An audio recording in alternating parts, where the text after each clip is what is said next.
ब्राह्मण हो जाता ये नहीं है, हैं? इसका अर्थ यह नहीं लगाना कि अब वो यज्ञोपवीत धारण करने का अधिकारी है, वेद मंत्र के पाठ का जप का अधिकारी, अर्थ नहीं है इसका। इसका अर्थ है कि जैसे सोमयाजी ब्राह्मण अत्यंत पवित्र होता है, वह सम्मान के योग्य होता है, इस प्रकार से वैष्णव धर्म का आचरण करने वाला भी सम्मान के योग्य हो जाता है। भक्ति तो नित्य सिद्ध अनादि अपौरुषे भगवान वेदों ने वर्णाश्रम व्यवस्था के अनुरूप, श्रुति स्मृति के सिद्धांत के अनुरूप भक्ति के स्वरूप को जिस प्रकार से परिभाषित किया है वैधि भक्ति, उसी प्रकार की भक्ति का आचरण करने से लाभ होता है। मनमाने तरीके से जो भक्ति की चर्चा करते हैं, व्याख्या करते हैं, आचरण करते हैं, उनको सिद्धि नहीं मिलती है, उनकी भक्ति भी उत्पात बन करके रह जाती है। भगवान की प्राप्ति में, जीव के कल्याण में सबका पूरा पूरा अधिकार है। स्वपच कुल में जन्म लेने वाला भी इसी शरीर से इसी जन्म में अपना परम कल्याण कर सकता है, बस अपनी मर्यादा में भगवान नाम का आश्रय ले। फिर किसी भाग्यशाली को आपका प्रत्यक्ष दर्शन हो जाए, तब तो कहना ही क्या है, कुतः पुनस्ते भगवन्नु दर्शना। महाराज जी दक्षिण भारत में एक महात्मा अंत्यज कुल में थे, तो निरंतर नारायण नाम का जप करते थे और भगवान के चतुर्भुज स्वरूप का ध्यान करते थे और परमहंस की तरह विचरण करते थे वो। तो एक जगह कावेरी के तट पर दाक्षिणात्य ब्राह्मण श्रौत याग कर रहे थे, तो उन्होंने उनको जाते हुए देखा, तो सहसा उन्होंने वेद पाठ बंद कर दिया। वेद पाठ कर रहे थे, उन्होंने सोचा कि ये इनके कान में न पड़े, बंद कर दिया। स्वाभाविक रूप से उन्होंने बंद किया था। अब वो जो महानुभाव जा रहे थे, भक्त पुरुष, उनको भी कोई, वो तो अपनी मस्ती में थे, पर उन्होंने बंद कर दिया तो उन सबको वेद विस्मृत हो गया, वेद का विस्मरण हो गया। 24 अक्षर की गायत्री भी भूल गए। अब सब एक दूसरे का मुंह ताकने लगे कि अपनी अपनी शाखाओं के वेद हमें कंठस्थ थे और हम तो सब क्रिया में, ये हुआ क्या, सब भूल गए, स्मृति में कुछ नहीं आ रहा है। तो उनके मन में आया कि ये उच्च कोटि के भक्त हैं, कहीं ऐसा तो नहीं कि भक्तापराध के कारण भगवान ने ये दंड हमको दिया हो। तो चले उन भक्त से प्रार्थना करें, महाराज हमारी क्रिया का, कर्म का लोप हो रहा, कृपा करो। वो सब ब्राह्मण यज्ञशाला से चले। वो महात्मा तो आगे निकल गए थे, वो धान की खेत की मेड़ से जा रहे थे। आवाज लगाई उन्होंने, वह महाराज महाराज रुकिए। उन्होंने आवाज सुनी तो मुड़े, देखा ब्राह्मण दिखाई पड़े, साष्टांग प्रणाम किया, भगवान क्या आज्ञा है सेवक को। तब महाराज हम लोग तो सब बड़े संकट में पड़ गए हैं, हमको अपना वेद विलुप्त हो गया, अब हमारी क्रिया कैसे, हमारे यज्ञ कैसे पूरा होगा, हम तो सब भूल गए। लगता है आपके प्रति हीन बुद्धि करने का जो अपराध है उसके कारण हमारी वेद की विस्मृति हुई है, ऐसा हमको लगता है। अब आप कृपा करो हमको फिर से वेद की स्मृति हो आवे। वो महात्मा हंसने लगे। उन्होंने कहा, हे ब्राह्मणों, वेदात्मा भगवान श्री नारायण हैं और वे निरंतर मेरे हृदय में विराजते हैं, इसलिए संपूर्ण वेद ज्ञान मेरे हृदय में जगमगा रहा है। लेकिन मैं अंत्यज कुल में उत्पन्न हुआ हूं, इसलिए मैं उपदेश का अधिकारी नहीं हूं। उपदेश के अधिकारी तो आप ब्राह्मण हैं, आपको अधिकार प्राप्त है। मैं चाहूं तो उपदेश कर सकता हूं, लेकिन नहीं करूंगा, मर्यादा का अतिक्रमण में नहीं करूंगा, पर मैं भगवान से प्रार्थना करता हूं। तो महाराज जी जिस मंत्र को उन्होंने उच्चारण करना था, उस मंत्र के आद्यक्षर में व्रीहि शब्द था, व्रीहि। तो उन्होंने व्रीहि शब्द का भी उच्चारण नहीं किया, एक मुट्ठी धान उखाड़ करके उनको दिखाए, व्रीहि, उस व्रीहि को उखाड़ कर जैसे ही दिखाया वो सब वेद पाठ करने, उन सबको वेद की स्मृति हुई और सब वेद पाठ करते करते प्रसन्न करके लौट के आ गए। ये है भगवत स्मृति की महिमा, भगवान नाम की महिमा, क्या कहें। पर ऐसे महात्माओं ने भी शास्त्रीय मर्यादा का अतिक्रमण नहीं किया, यह बात ध्यान देने की है। आज उन सब परंपराओं को हम लोगों ने तिलांजलि दे दी है। क्या करें, समय तो हो रहा है, लेकिन ये सब बातें कहनी जरूरी है। हमारे पूज्य पहाड़ी बाबा महाराज, इनके दादा गुरु जी रुदायन गांव में विराजते थे। मूल पुरुष पहाड़ी बाबा के छोटे गुरु भाई थे, तो दादा गुरु लगते थे। उनका नाम था पूज्य श्री रामदास जी महाराज। वे भी बड़ी आयु प्राप्त करके भगवत धाम गए, लगभग 125 वर्ष की आयु में भगवत धाम गए। महाराज जी उनके प्रति बहुत श्रद्धा रखते थे। त्रिकालदर्शी महापुरुष थे महाराज वहां, बड़े ऊंचे लंबे, हमने तो देखे नहीं। महाराज जी कहते थे 6.5 फीट के थे, आजान बाहु थे, ऐसे लगते थे कोई आकाश से उतरा हुआ महापुरुष हो, और दिव्य स्वरूप था उनका।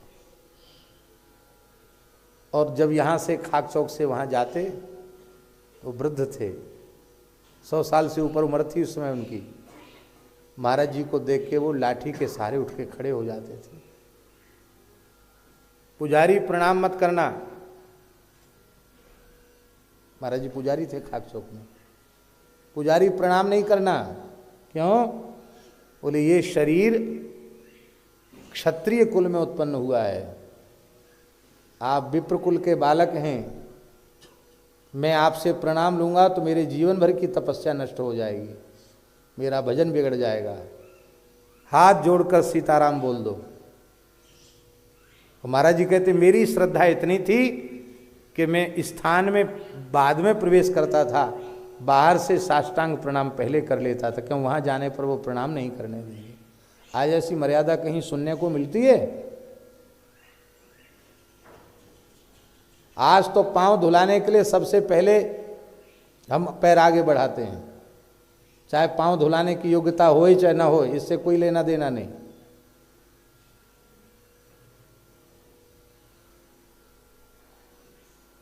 इसलिए वर्णाश्रम धर्म का पूर्ण आदर करते हुए भगवान की भक्ति करनी चाहिए। भगवान की भक्ति में सब जीवों का अधिकार है, सब भगवान को प्राप्त करने के अधिकारी हैं, कोई निषेध विरोध तो है ही नहीं। तो आगे माता जी कह रही हैं, अहो बतस्वपचोतो गरीयान यज्जुहुवाग्रे वर्तते नाम तुभ्यम ते पुस्तपस्ते जुहुवु सस्नुरार्या ब्रह्मानुचुर नाम गृणन्ति ते। भले ही स्वपच कुल में उत्पन्न ही क्यों न हुए हों, जिनकी जिह्वा के अग्रभाग पर आपका नाम विराजमान है, उनकी सारी तपस्या हो गई, सभी यज्ञों में आहुति हो गई, सभी तीर्थों में स्नान हो गया, समस्त वेदादि शास्त्रों का पारायण हो गया, जिन्होंने आपके पवित्र नामों का संकीर्तन कर लिया। यहाँ तुभ्यम, तुभ्यम माने तुम्हारे लिए तुम्हारा नाम। भगवान के लिए भगवान का नाम सबकी जिह्वा पर नहीं होता, तुम्हारे लिए तुम्हारा नाम जिसकी जिह्वा पर है वो निश्चित ही भाग्यशाली है। माता जी को उपदेश देकर भगवान ने प्रस्थान किया। भगवान गंगा सागर तीर्थ में विराजे और माता देवहूति भगवत भजन करते करते दिव्य हो गई थी, सिद्ध हो गई थी। उनका शरीर सिद्धिदा नाम की नदी के रूप में प्रवाहित हो गया। माता जी की क्या गति भई, कौन वर्णन करे।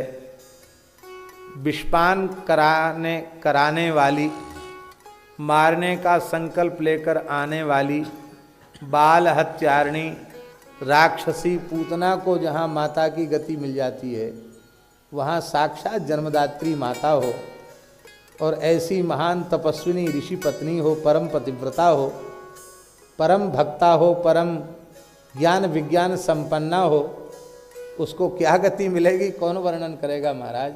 ऐसे प्रेमियों के लिए तो भगवान ऋणी हैं।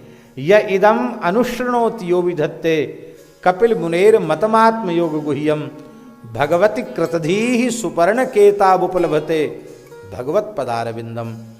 हे विदुर जी महाराज, जो इस परम पवित्र कपिल देवहूति संवाद का श्रवण करते हैं, जो सुनता है अथवा सुनाता है, वह भगवान गरुड़ध्वज की भक्ति से युक्त होकर के भगवान के चरण कमलों को प्राप्त करता है। हमारे महाराज जी कहते थे, भगवती कृतधी सुपर्ण केतु उपलभते भगवत पदारविंदम। कहते भगवान उसको लेने आते हैं। कौन भगवान आते हैं? कहते दूसरे लोगों के लिए तो पार्षदों को भेजते हैं, पर कपिलोपाख्यान के अनुसार जो जीवन जीता है उसके लिए भगवान खुद वह विमान लेकर आते जिसमें गरुड़ की ध्वजा है। गरुड़ध्वज भगवान खुद आते उसको लेने के लिए और अपनी गोद में बिठाकर उसको ले जाते। ऐसा महाराज जी कहते। ऐसा पवित्र यह उपाख्यान है। 3 बार भगवत प्राप्ति का वचन दिया गया है इसमें। ऐसा दिव्य उपाख्यान है। वस्तुतः भागवत के ऐसे उपाख्यान उनको स्वतंत्र प्रवचन के रूप में ही श्रवण करना चाहिए। श्री वृंदावन बिहारी। आगे की चर्चा करें, हमें तो जन्म तक पहुंचना है, पर हम चाहते हैं कि महाराज जी थोड़ी देर आशीर्वाद दे दें संस्कृत में ही। माइक दे दो। श्री राम जय जय राम। श्री राम जय जय राम। श्री राम जय जय राम। श्री राम जय जय राम। श्री राम जय जय राम। श्री राम जय जय राम।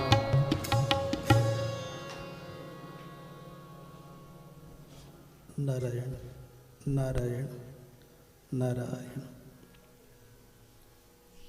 मूकं करोति वाचालं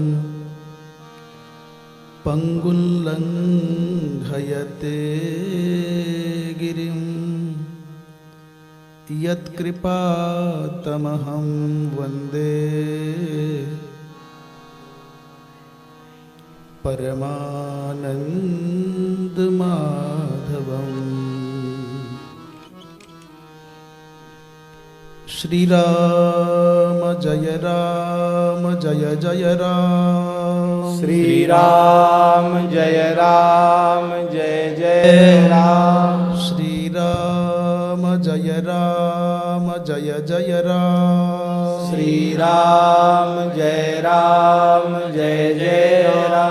श्रीराम जय जय राम। श्री राम जय जय राम।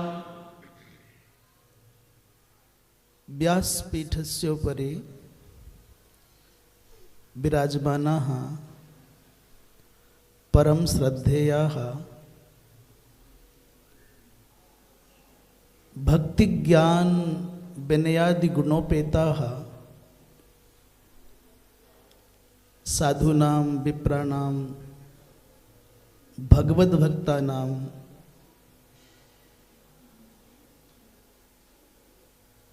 अपि अति प्रियाः।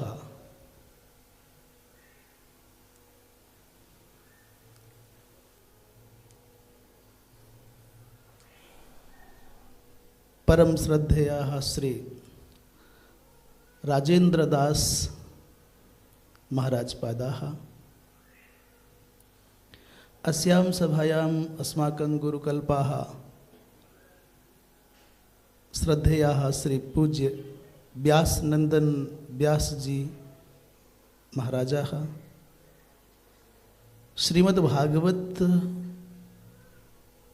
कथामृत प्रपा प्रपा अर्थात प्याऊ। श्रीमद् भागवत कथामृत प्रपा